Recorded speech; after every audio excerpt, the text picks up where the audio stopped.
Hey everyone, today we're gonna play a new visual novel called Love, Death and Veggies. Probably got the reference.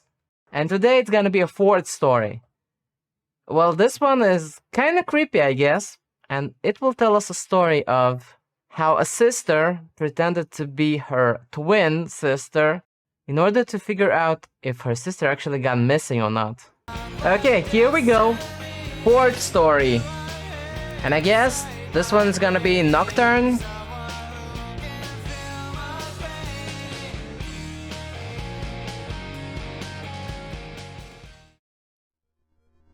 Wait, why is it so pixely?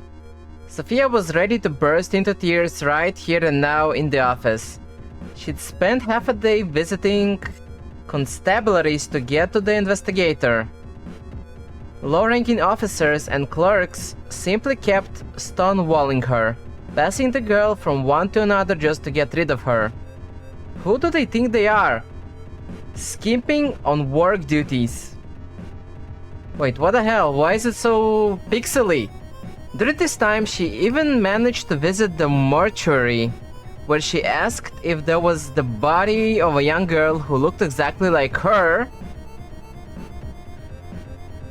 She waited for an answer with a sinking heart.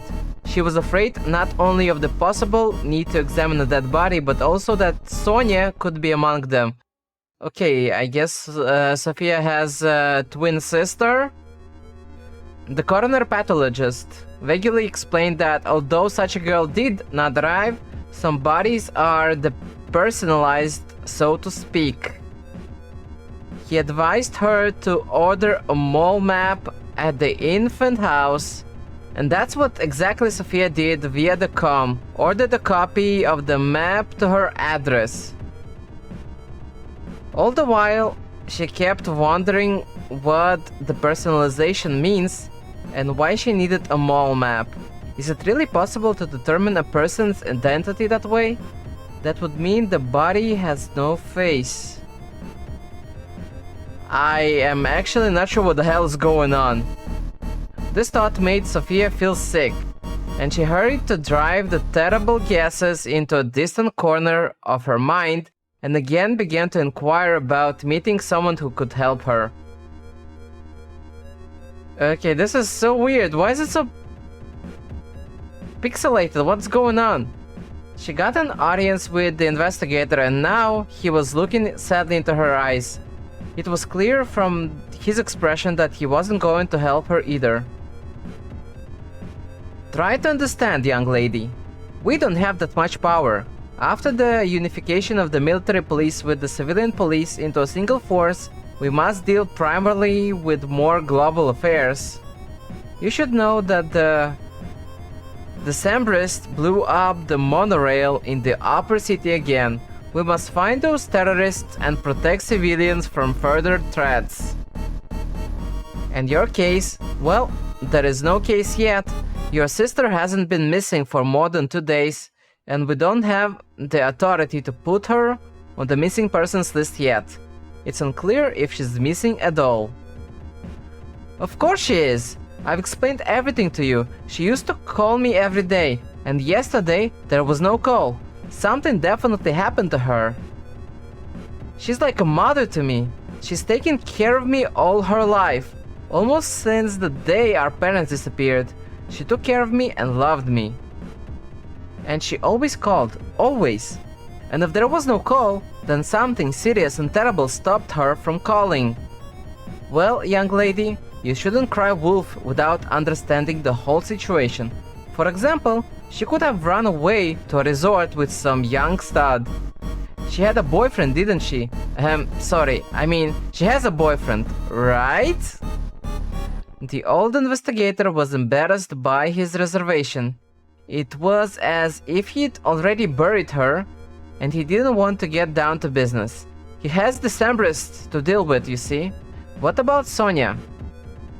You dare not speak ill of such a noble girl, especially one that's unaccounted for that you know nothing about.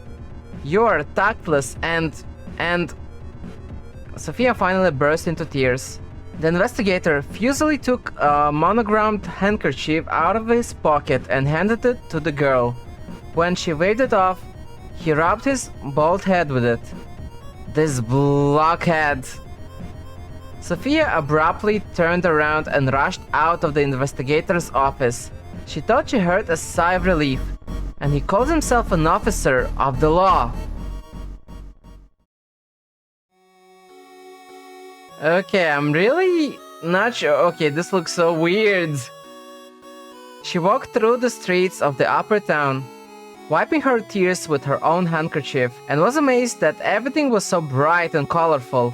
No one cared about her grief. Everyone was living happily and carefree. It didn't look like anyone really cared about the blown-up monorail. As if the explosion really matters. They will probably fix it by tomorrow. But Sophia was feeling real grief. Her twin sister, her best friend, and her only family had disappeared. How was it possible not to sympathize, given her situation? The girl absolutely did not understand. She ran out of the ideas of what to do. If Sonia were here, she could have thought of something. She's really clever girl. She's strong and adroit. She was so busy wallowing in her grief that she didn't notice that she reached her home. She was standing in the middle of her rented room, crumpling a handkerchief in her fingers. I wonder if we're going to get an explanation why it's so pixelated. The day's worries exhausted her so much that she fell asleep in her clothes and slept until the evening. She woke up at the very hour when Sonia usually called her. There was no call. Sophia begged the comm to send a signal, but the soulless machine remained deaf to the poor girl's pleas. Sophia began to cry for the umpteenth time. She was so terribly lonely that she rushed to the wardrobe and took out Sonia's dress, pressed it to her face, and inhaled the almost faded pink scent of perfume. Okay, so this is Sophia. Sophia hurriedly took off her clothes and put on her sister's dress. Now she was touching what belonged to Sonia with her whole body, but this did not lessen the anguish. It's such a pity, my dear sister. You can't tell me what should I do now. But we're siblings, Sophia thought. We're so alike. Why can't I imagine what you would do in such grave situation? At that moment she realized that for a second she seemed to have become her sister. Felt her strength, resourcefulness, excitement, and... That's it! I can become Sonia, just like this. I will stay at the female students' dorm, I will mingle with her friends, and I will learn the details of her last days before she was... No, that's too much. I don't have to think about such bad things. I'm Sonia now. I'm a student living on Flower Street. I have many friends, and they will lead me to the right clues. Okay, now this is actually interesting, so she will pretend to be her twin sister. Sophia rushed out of the house before her resolve weakened. After all, she was a quiet and modest girl, and unlike her sister, she did not get along well with people. But that shouldn't stop her now. She must find her sister by any means, otherwise there would be no one and nothing left in her life. That was much scarier than the frightening proximity of strangers. Donnie, okay, the harlot returns. So what, you've been out all day this time? Sophia was so dumbfounded by this reception that she froze on the threshold of Sonia's room. She gasped for air and did not know how to respond to the insolence. Sonia told her that she lives in the same room as the borderline Danica, but it's one thing to talk about it over the comm and another to see it in real life. Danica looked really strange. A boyish haircut and almost men's clothes. Trousers bloomers hinted an Eastern culture which somewhat excused such a choice. Otherwise, Sophia would have been even more amazed. A woman in men's trousers. Such nonsense! Well, and her rude behavior too. This is already completely out of hand. What do you mean? That's all she could say. She instantly lost all her ardor and courage. How can she pretend to be her perky little sister now? I'm kidding, silly. Although who knows what you and your beloved Nicholas are doing on dark evenings. It was set in such a frivolous tone, but Danica still stabbed her new, and in her mind her former, roommate in the soul. Sophia couldn't decide if there was a joke there or not. Beloved Nicholas? What does she mean? Sonia really has a boyfriend? Why didn't she tell her about him then? Sophia finally pulled herself together and tried to play the role of Sonia. She dropped onto the bed and put her hands behind her head, as her sister used to. Isn't your bed enough for you? Get out of mine! Failed in the beginning. Sophia jumped up and, blushing, froze in the middle of the room. What bad luck! She slipped up again. Being Sonia turned out to be so out of character that it seemed strange. After all, they had lived together all their lives. They knew each other's habits, but now Sophia couldn't guess whose bed she dropped onto. Sonia would have definitely chosen a bed away from the window. Unless... Danica must have checked in first. Well, now she would have to smooth out the awkward impression that she made on the neighbor. You're kinda weird, are you okay? Well, too late. Sophia waved her hands but immediately stopped herself. Don't overdo it. It's better to behave more naturally. I'm just tired. I spent the night at my sister's place. We chatted all night. It's been so long since we've seen each other. Since before courses started. Sophia really hadn't seen her sister for a long time, and she wouldn't mind chatting with her all night. This made her feel so sad again that tears welled up in her eyes, and she hastily turned away. But she had time to notice surprise on Danica's face. Seems like she blew it again. Her acting skills failed completely. She should leave and wait until the sadness is gone. I'll go see the others. Others?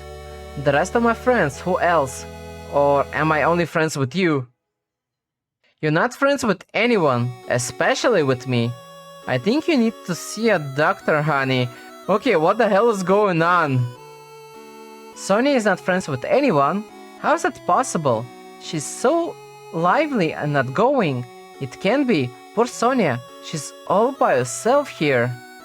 Sophia couldn't stand it and ended up crying.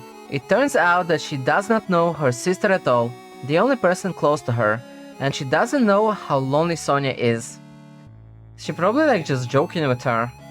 Danica's hand reached up to her shoulder. Her sister's roommate gently stroked Sophia and even put her arm around her, touching her cheek with her forehead. Come on, what's gotten into you? You're so weird, vulnerable and unhappy. All alone? Alone? Of course not. What about Nikki? And you know, I can be a friend too, if you don't mind. Of course I don't mind. Sophia kissed Danica on the top of her boyish head, as if she was her little sister and not a girl she was seeing for the first time. It just happened by itself. Suddenly she felt better. The sadness subsided. It's not that bad. Sonia just didn't figure out that her friends were next to her all along. She just needed to talk. However, Sophia wasn't very communicative, and she didn't like it. She grew up with the only person who was always there, Sonia, and she had constantly avoided other people. She probably shouldn't have, but it always seemed to Sophia that she didn't need other people because Sonia made enough acquaintances for two, herself and her sister. It turned out that she was also lonely. How strange. Is it really possible to make such an error in judgment about a person? Especially one so close to you. Sophia tried to pull away from Danica, but she didn't let go of her embrace. Danica raised her face and looked into the eyes of the stunned girl. There was something in her gaze. If Danica had been a man, Sophia would have decided that love and passion were in her eyes, but she's a girl. Sophia felt awkward and she stepped back again. Okay, I guess. Thus, Danica actually has a crush on her sister. This time, Danica didn't resist and let go of extremely embarrassed girl. She looked away and pretended to be looking for some kind of synopsis among the notes scattered on the table. Still, you should go to Nicholas, Sonia. He's probably still waiting for you. Where am I going to find him? In the visiting room, of course? It's not like he can get into the women's dorm. Danica snorted and Sophia blushed again. Not so much from imagining a guy wandering into the ladies' rooms, but from a sudden thought that came to her mind. She suddenly realized that Danica was in love with Sonia. Okay, yeah, makes sense, I guess. It made sense. How can you not love her? But it was much more complicated here. She wanted physical intimacy, not just a spiritual connection. It was so unusual, and if she takes into account the fact that she, Sophia, was now playing the role of Sonia, then it means she's now responsible for the development of these relations. What are you doing? Your boyfriend is waiting. Why are you so rude? Didn't we agree that we would be friends now? Yes, of course, I'm sorry. This is for all time's sake. Things are not going well with us. Okay, there is a story here. Danica looked away in embarrassment, and Sophia thought that perhaps she now knew the reason for the coldness coming from her roommate. Sonia couldn't accept the feelings that were coming her way. Or maybe she just didn't notice them. Poor Danica was jealous of Nicholas and tried to make him look bad, probably even unconsciously. By the way, she said that he was waiting. It seems that Sonia and Nicholas usually met at this time. It's worth hurrying to the visiting room before he leaves. Apparently Danica doesn't know anything. She and Sonia didn't communicate much. But Sonia met with Nicholas often. That's why Sophia needs to meet him. Only more carefully this time. She needs to plan so many things in advance. What should she tell him? Okay, she's probably going to mess it up. Sophia was wondering how to act with the mysterious Nicholas, who was waiting in the corridor, when someone grabbed her by the elbow and pulled her towards the exit. She didn't even have time to squeak. Okay, that is Nicholas, I guess? Hello, Cookie. Why don't we attend a banquet in the city center? I can't wait to introduce you to a couple of friends who don't believe in your existence. Why don't they believe you? Do you have a reputation as a liar? Nicholas, who else could it be, burst out laughing. Sophia squinted at him. She liked him immediately. She hadn't expected this to be the case. She couldn't have imagined that she'd like the guy within the first second of the meeting. Well, yes, he was young, handsome, strong, confident, and in a carrot form. But why was she so content with his rude treatment? Why was she so willing to go anywhere with him despite the fact that she's not doing it of her own will? He didn't even ask her. Because they don't believe me. They think that I made you up or embellished too much. Now they will see you and realize that you really are a goddess. Oh, what flattery it was! But it had the desired effect. Sophia had never experienced the pleasant feeling of having compliment lavished on her. Even if they are so straightforward and militant, or maybe it was because of his delivery, who knows? Sophia was glowing and Nicholas noticed. He stopped for a moment and bent to her hand. It's not necessary to switch back to such an official tone. Otherwise, it feels like I've done something wrong. I know that's not the case, although... If left to your feminine whims, you could invent a reason and even believe it. But I refuse to accept it, otherwise it will become real. Dude, what are you even trying to say? We don't live in the most pleasant reality as it is, and we can only populate it with our mental homunculi. Sophia missed a step. What are mental homunculi? She even asked out loud. Okay, I'm so freaking confused. What are mental homunculi? Oh, that! Artificial people, little men created with the help of alchemy, and you could also artificially create a reason to be offended by me. Except I won't let you do it, and don't get your hopes up. I'll all be so perfect, and you'll be so in love with me. Deal? Okay, I have a weird feeling about this guy. The cat stopped and looked into Sophia's eyes so seriously as if his tirade wasn't a joke at all. The girl, flustered, looked back just as seriously. Yes, deal. Her mouth was getting dry. It felt like she had just been at the altar and joined in matrimony with the first person she met. Still, he was so self-confident and charming that she didn't regret anything. It was so unusual, funny and crazy that she even laughed and took Nicholas' hand in her own. She almost started skipping as they walked. He squeezed her palm in response. Something important must have happened in their relationship just now. Perhaps she has now confessed her love to him. Wait, what? Exactly, wait, what? She's not Sonia. It was Sophia, who's almost fell in love at first sight. And with whom? The romantic partner of her own sister, whom she is looking for? What if, when Sonia is found, what will she see? That her fiancé is being taken away from her? And by the person closest and dearest to her? Okay, I'm kinda confused. How and why? What's going on? Sophia stopped abruptly and pulled her hand away. Nicholas looked at her in surprise but refrained from questioning her, for which Sophia was grateful. Surely he had drawn some conclusions on his own, so be it. At least now, she wouldn't have to think of her own reasons. What is she doing? Where are they going? Why are they going to a party when Sonia is missing? But it's not like she can refuse. She needs to stay focused and think about what questions to ask. Nicholas is the only thread leading to Sonia. He spent more time with her than anyone else, and according to Danica, Sonia only talked to him. She needs to strike up a conversation somehow. And how will we get to the city center? The Decembrists blew up the monorail, and now there is a traffic jam on the roads. Everything will be alright. I know a shortcut. Trust me, honey. Well, what frivolous treatment, honey.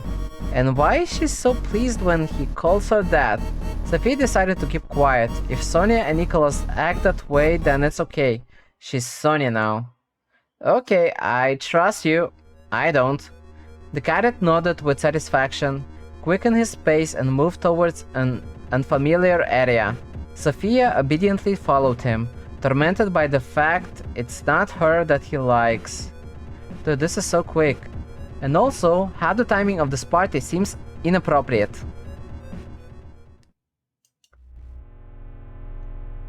The deeper the young people moved into the foreign quarters, the darker it got around them. Moreover, in the literal sense, the darkness of night befell the city. Nicholas, you're terrible! You have no right to lead me into a dangerous neighborhood. I agreed to a shortcut, not suicide. We are completely unguarded and wearing fancy clothes. Even the common rebel may take interest in us, and I'm not talking about running into the Decembrists. But didn't you say it yourself, honey? The monorail that got blown up by the Decembrists hasn't been restored yet. There is no other way. If we perish in these ill-fated slums, we won't be able to attend the party at all. Okay, this is so confusing. Nicholas just snorted and headed into a narrow alley. There was an indistinct noise in the darkness. Sophia put her hands over her mouth to stifle a cry. You never know who is hiding in the dark, and it would be a very thoughtless act of frivolity to doubt their evil intentions. Oh, how useful Nicholas' service blaster would be now.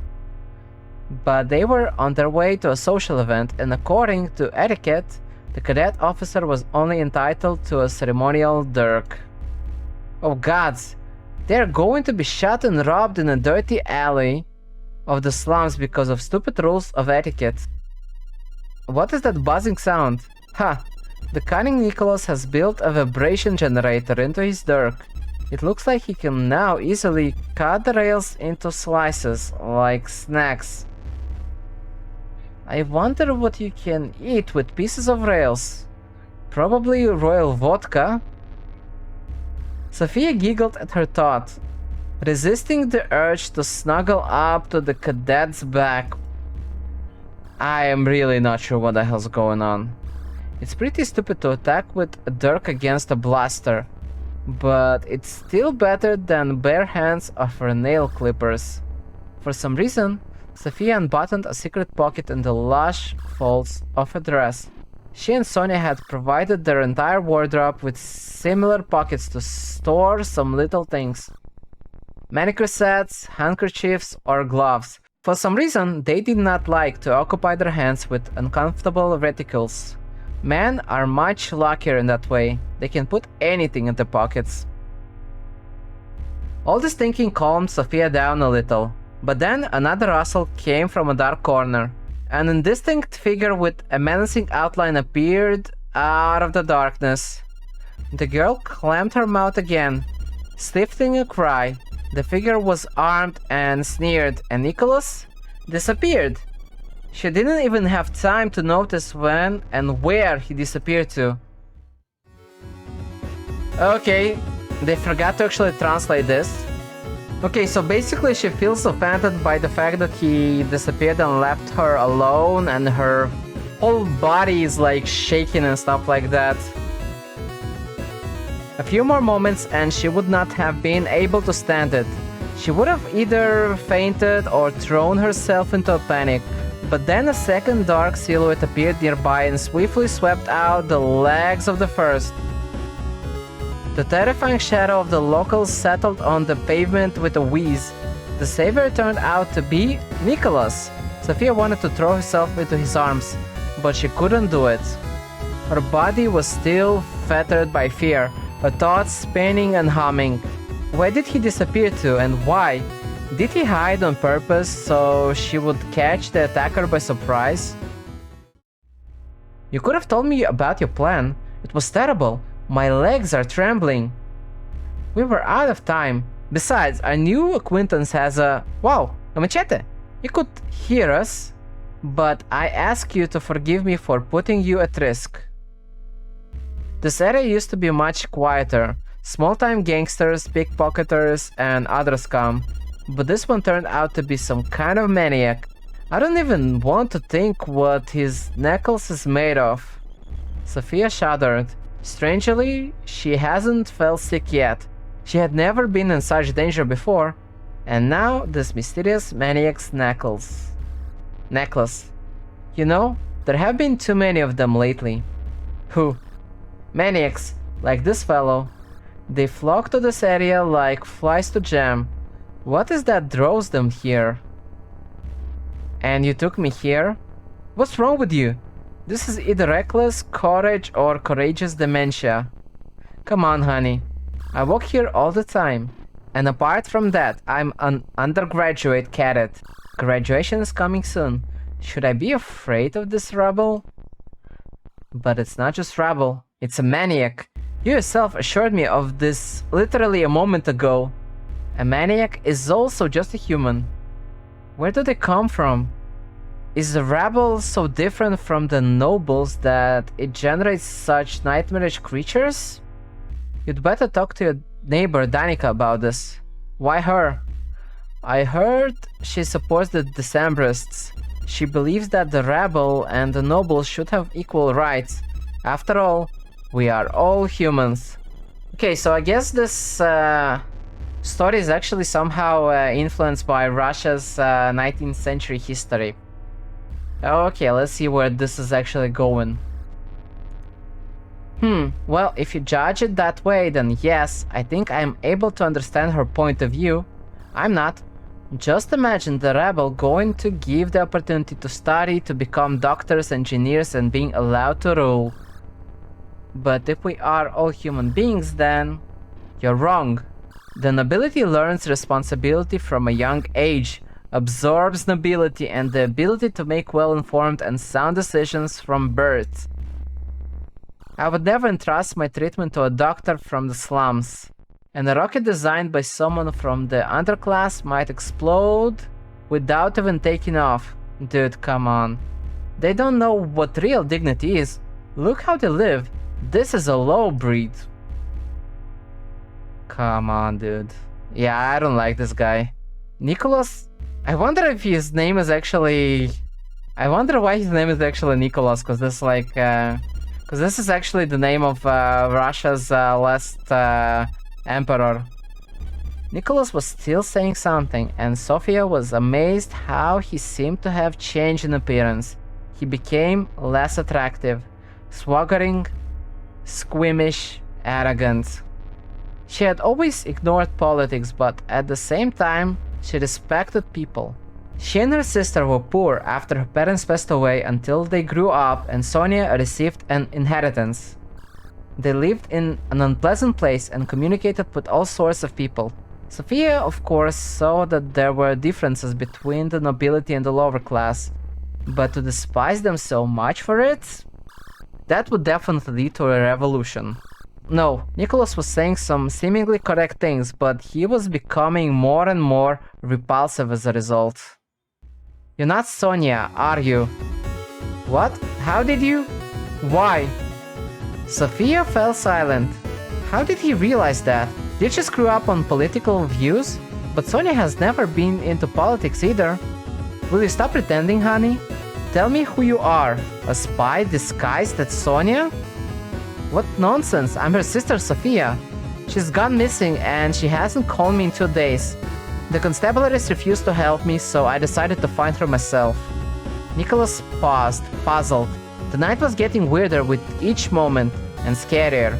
Sophia got scared again, this time because she could be taken for a spy and handed to the constabularies. Weirdly enough, Sonia never told me about you. I wonder why she was hiding you. Perhaps she was ashamed of you?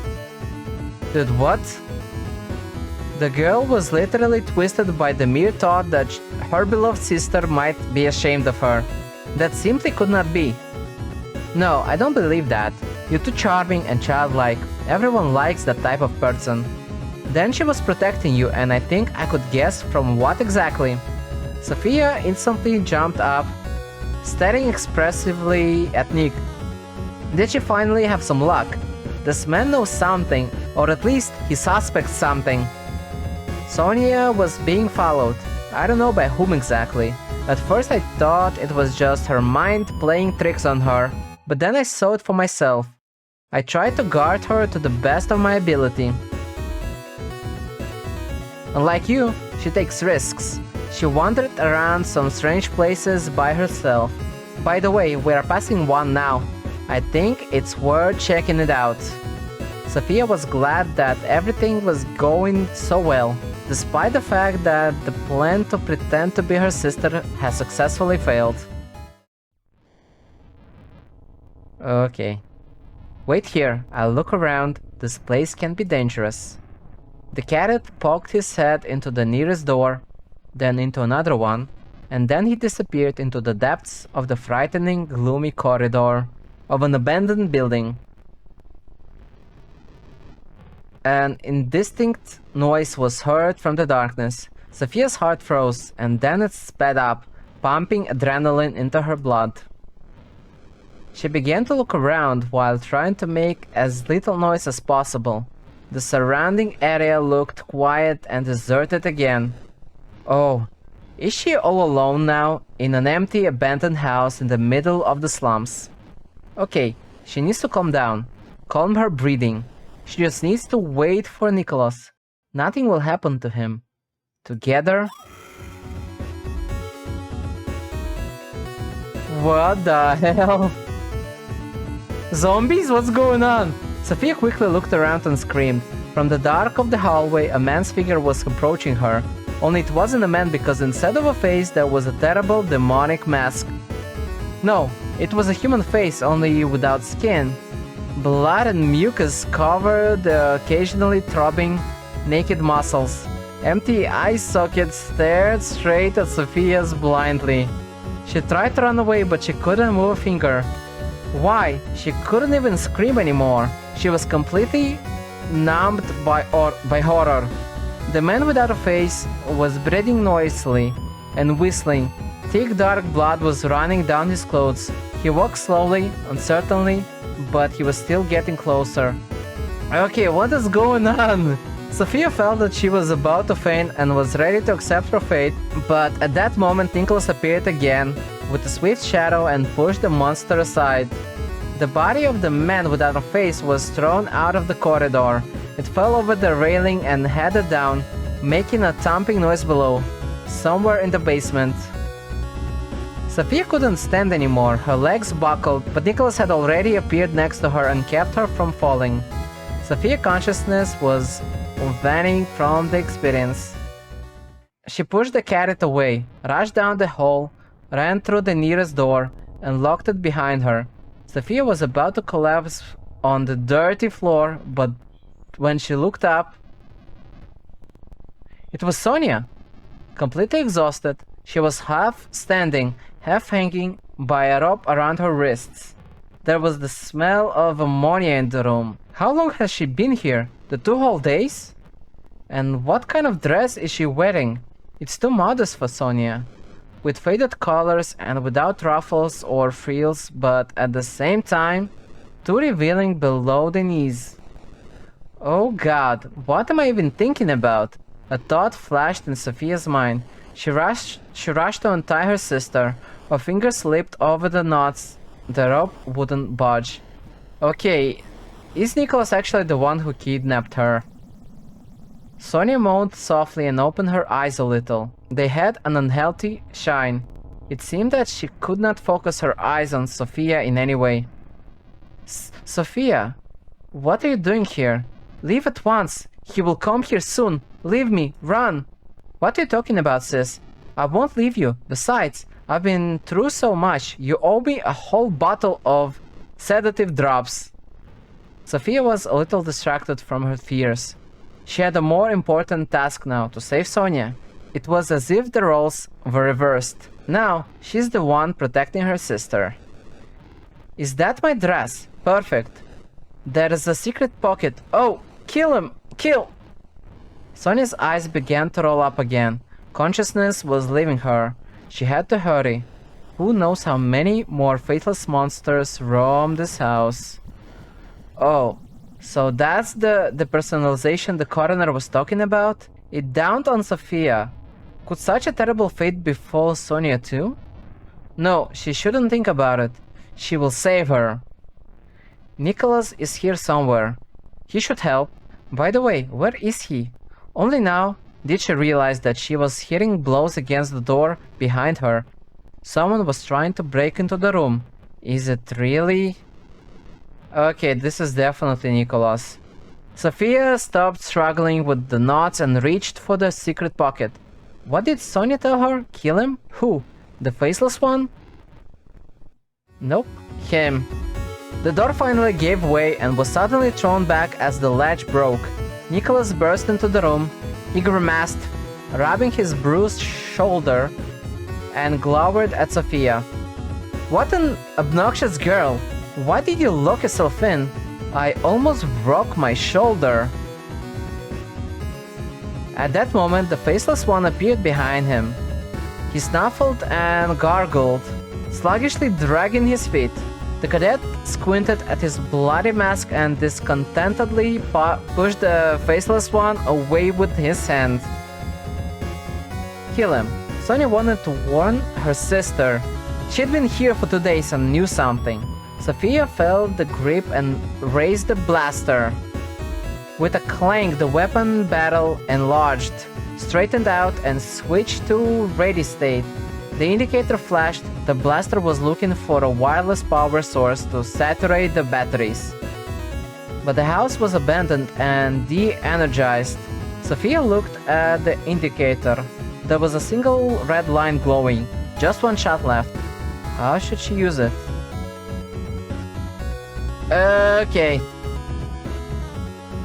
Okay. I mean, Nicholas seems really suspicious. And the faceless one, I mean, it's a monster, but like, I don't know. Okay, let's try just shoot Nicholas. The bright flash of a shot hit the cadet square between the eyes, and pieces of him scattered along the corridor. The faceless one staggered back, hit the wall, and howling, hobbled away somewhere. Sophia felt sick. She turned away and vomited on bile. She just killed the man she initially liked, Sonia's boyfriend. But she told me to do it. She told me herself. It was him who imprisoned her, in here, this place, hidden in the depths of the slums. Or maybe not. What if she misunderstood her sister's words? Okay, you did great, Sophia. You did it. Now we can get out of here alive. Nicholas turned out to be a maniac, much to my misfortune. Now untie me and we'll go home. You have no idea how much I've missed you, and I'm hungry too. Of course, Sonia. One moment. Hold on a little longer. The girl fussed, untying the cursed rope. Sonia fell on her chest and sagged weakly, clutching her shoulders. She's so heavy. The sisters left the gloomy room and headed for the exit to the gloomy streets.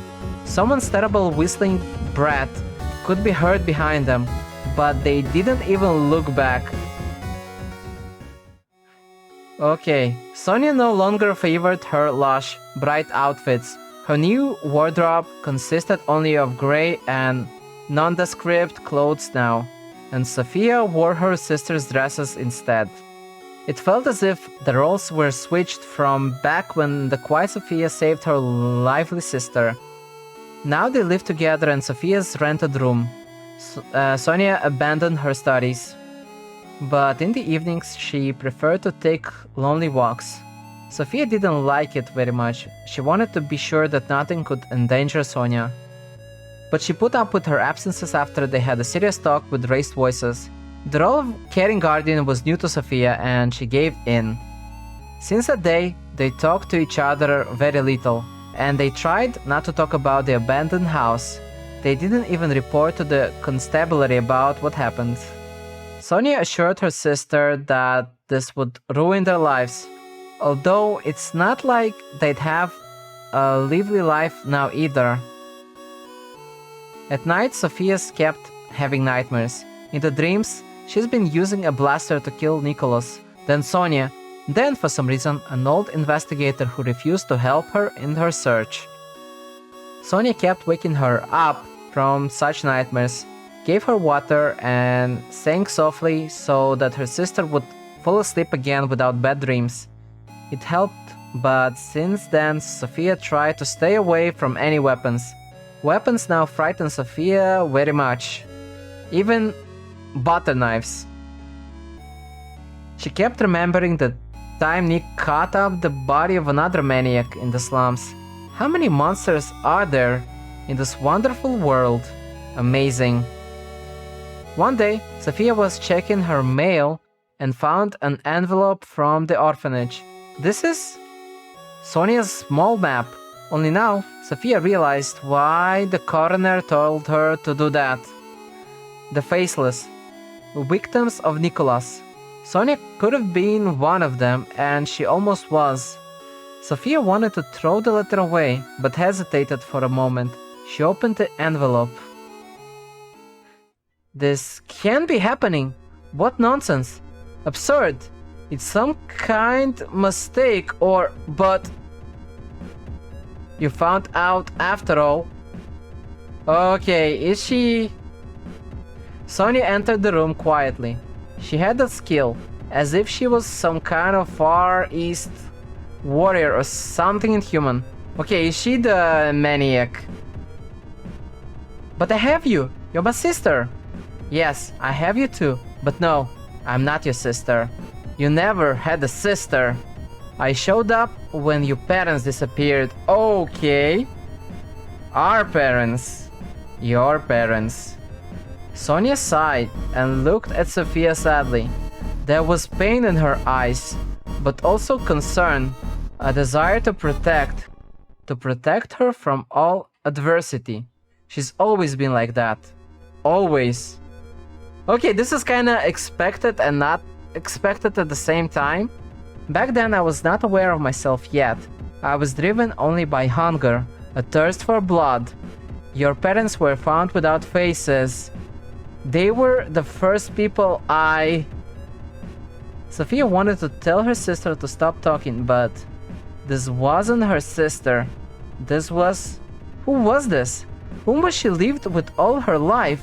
Whom did she love and idolize? I still haven't figured out who I am. I just took your form, but not your place. Instead, I began to protect you. I felt that I was doing something wrong, but by pretending to be human, I also got human feelings, and I realized that I feel sorry for you. I was sorry I left you an orphan, and I tried to replace those who... I became a family.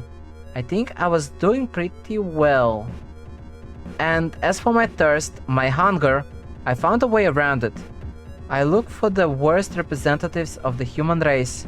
They become my prey. Yes, I'm different. I'm not human. I can't survive without these victims. But I don't want to do any harm. I used my curse for good. I became the city's cleaner. Dexter. I provoke maniacs, lure them into dark alleys and deal with them. I do it better than the constable. Believe me, I'm doing good for this world. Sophia was crying. Tears rolled down her cheeks, leaving wet tracks in her makeup. She brushed them off with an emblem-embroidered family handkerchief, but they kept appearing again. Why are you so quiet? It's my fault, yes, but I've redeemed myself. I've become good, haven't I? Will you accept me the way I am? Sis, please, answer me! Sonia was wiping her tears with the handkerchief, and the emblem kept flashing in front of her. The symbol of her parents. Parents who no longer exist. Say something, please. We grew up together. You taught me how to be human. I love you. I'm confused. Is this like she has is this like in the Fight Club when basically she was the one doing it, or is this like some weird creature that kinda took her form? Sonia took a step towards Sophia and timidly raised her arms, as if she wanted to hug her sister, but did not dare. She was only able to look pleadingly into her tear-stained eyes. Damn. I mean, I don't know, I'd say push Sonia away, but don't know, let's hug her, I guess. Sophia stepped towards her sister and hugged her. She's not human? Well, then so be it. She's her only family. Sonia literally raised her and saved her from many troubles. She's good. Sonia was crying too. Two girls, a human and a creature of an unknown species, were crying, hugging each other. Despite everything, they remained close to each other. And the two of them had no one else in the whole wide world. They are different but so similar. You taught me to be human. I love you. Well, try to kill less, I guess. After all, Sonia knew what it means to be a family. Learn to feel guilt and love. Does it really matter who she is or where she comes from? She's all that Sophia has, the only one. A rocket engine roared outside the window. Probably a regular planet ship taking rich tourists to a Martian resort, or a research team on its way to the system boundary. Maybe that's where Sonia came from. However, what difference does it make? She is here right now. She has almost become human. Almost human. Sophia was not interested in the criminal chronicle. but the headlines were large and flashed on every street screen. The faceless return. People keep disappearing in the slums. The devourer of faces is back. But why? Sonia promised to hunt less often. Does this mean that Sophia was mistaken about believing her sister? Did she get a taste for blood, or did someone else show up? Perhaps Sonia is not the only one. Then she remembered Nicholas with his amazing ability to move swiftly and silently, as if he were not a human at all. Okay, are there actually like aliens here that just kill people?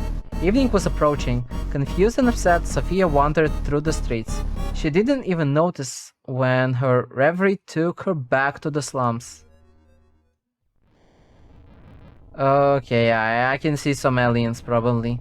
When she came to that abandoned building, it turned out that in the yard there were piles of... what was it? Human bodies. Sophia started shaking. She couldn't believe Sonia was up to her old tricks again. Well, yes, why does she need a new hideout if there is an old one that already proved to be good? A faceless one appeared out of the darkness. No, not the one from before. Sophia put her hands over her mouth. It was Danica. Trousers, hairstyles, and now a bloody mask instead of a face. Danica took a few steps, her legs buckled, and she fell to the pavement not far from the trembling Sophia. She overcame herself and came closer. She wanted to check if the girl was alive, but she couldn't bring herself to touch the disfigured, bloody body. Then she turned back to the bodies in the courtyard. She noticed that they were moving. Sophia's face turned pale. No, the corpses were not going to get up. Contortions took place under the clothes. At some point, the clothes began to tear apart along with the dead flesh. From under it, some creatures appeared, stained with black blood. They seemed to lift their noses, listening. The girl couldn't stand the sight and sobbed in horror. The disgusting creatures rushed towards Sophia at once. She tried to run, but her legs didn't obey her. She stumbled and fell to the pavement. The bloody creatures covered her like a wave. I was driven only by hunger, a thirst for blood. Sophia remembered her sister's words. Now she seems to be driven by her reproduction instinct. Hundreds of tentacles dug into her skin. Burned with stomach acids, she screamed, but the painful shock immediately, mercifully took away her consciousness. The scream stopped. Ending free. Scary.